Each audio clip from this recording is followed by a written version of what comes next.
Mas mapapadali daw po ang paghingi ngayon ng publiko sa Statements of Assets, Liabilities and Net Worth o SALN ng mga opisyal ng gobyerno. Formal na pong binawi ng Office of the Ombudsman ang kautusan noong 2020 na naghihigpit sa pagkuha ng nasabing dokumento.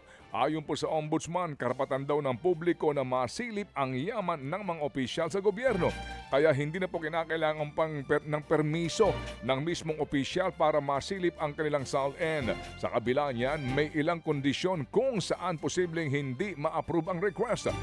Gaya kung gagamitin daw ang SALN sa unauthorized commercial purpose at kung ang humihingi o nag-request ay may record ng maling paggamit ng SALN o kaya po naman daw ay mayroong kaduda-duda siyang pagkatao. Samantala, harap-harapang iginanggi ni Congressman Martin Romualdez sa Independent Commission on Infrastructure o ICI ang paratang na kumikickback siya ng mali-maletang pera sa flood control projects. Sa pagdinig po kahapon, ibinahagi ni Romualdez ang personal niyang kaalaman sa budget process kahit hindi raw siya parte ng Bicameral Conference Committee. Diyan kasi sinasabing nagkakaroon ng bilyon-bilyong pisong budget insertions para nga sa mga umano'y kickback. Ayon naman sa komisyon na ipaliwanag ni Romualdez ang proseso ng budget. Pero wala raw idinawit o sinisi ang congressman. Handa naman daw ang kongresista na bumalik sakaling ipatawag ulit ng ICI. Ayon sa palasyo, nakadepende sa Department of Justice kung papasang state witness si Romualdez. Bagay na tinawag namang biggest joke of the century ni Davao City 1st District Representative Paulo Duterte. Hindi pa rin po makakadalo sa hearing ng Independent Commission for Infrastructure o ICI. Ngayong araw na ito si dating Public Works Undersecretary Roberto Bernardo. Ngayon nga po'y haharap dapat sa pagdinig ng ICI si Bernardo matapos niyang hilingin nung una pa na magkaroon po ng postponement sa kanyang hearing noong October 7.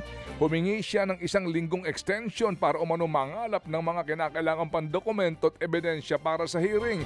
Pero ngayong araw nagsabi ulit ang kampo po ni Bernardo na hindi na naman siya makakadalo dahil daw sa siya'y may sakit naman. Dahil sa pagpapaliban ni Bernardo, tanging ang mag-asawang Curly at Sara Diskaya lamang ang inaasahan pong haharap sa ICI ngayon. Muling nagpatutsyada si Vice President Sara Duterte laban sa administrasyon ng Pangulong Bongbong Marcos Jr. Ayon po kay VP Sara, namimili lamang daw ng katiwaliang iniimbestigahan ng gobyerno. Napansin daw ng bise na kapag madadawit sa issue ang Office of the President, bigla daw natitigil at hindi na umuusad ang investigasyon. Hindi rin daw tiwala ang bise sa integridad ng Independent Commission for Infrastructure o ICI, lalo't ang Pangulo ang bumuo nito. Maging ang desisyon ni Ombudsman Boying Remulla na muling buhayin ng investigasyon sa Formally scandal, hindi rin pinalampas ni VP Sara. Kung sincero raw talagang Ombudsman, dapat muli ring buksan ang investigasyon sa overpriced laptop ng Department of Education o DepEd. Lalo't ayon kay VP Sara, kumpanya raw ni dating Congressman Zaldico ang kontraktor ng mga laptop. Aba. Sa kabila ng mga batiko, siginiit po ng Vice Presidente na hindi niya raw suportado ang mga panawagan na magbitiw ang Pangulo. Samantala po naman, tatapusin na po raw ni Pangulong Marcos Jr. ang palakasan system sa farm-to-market road projects. Yan po sinabi ng Pangulo sa kanyang pagdalaw sa mga magbubukid dyan sa Claveria, Cagayan. Ayon sa Pangulo, may roadmap na po daw ang naturang proyekto sa buong Pilipinas. Kukonsultahin daw ang mga lokal na opisyal para matiyak na tama ang mga kalsadang aayusin. Una rin po sinabi ng Malacanang na iimbestigahan na rin daw po higit sa 100 milyong pisong halaga ng umano'y ghost farm-to-market roads dyan sa Mindanao. Hindi lang yung kagaya ng dati na palakasan lang, nakikiusap lang, lagyan ko yung farm-to-market road dito. Pag medyo kaibigan, pag medyo kapartido, sige, approve. Walang plano.